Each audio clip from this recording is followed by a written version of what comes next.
अल्हम्दुलिल्लाह आज कराची में पाकिस्तान तहरीक इंसाफ कराची की जानिब से ये यौम पाकिस्तान की रैली निकल रही है और जो इंशाअल्लाह इस्लामाबाद में 27 मार्च को ये सब लोग पहुंचेंगे।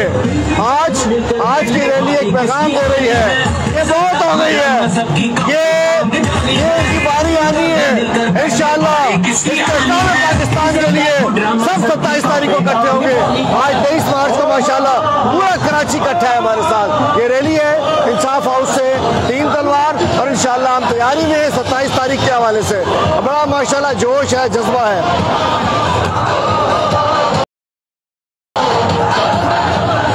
चले आइए इधर ऊपर है,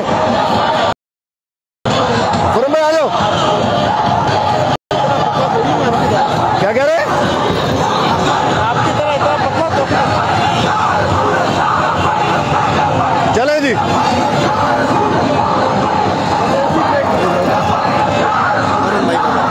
फुरम भाई मैसेज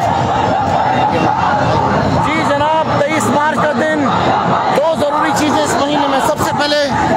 सबसे पहले तो अल्लामा इकबाल का जो ख्वाब था वो पूरा हुआ।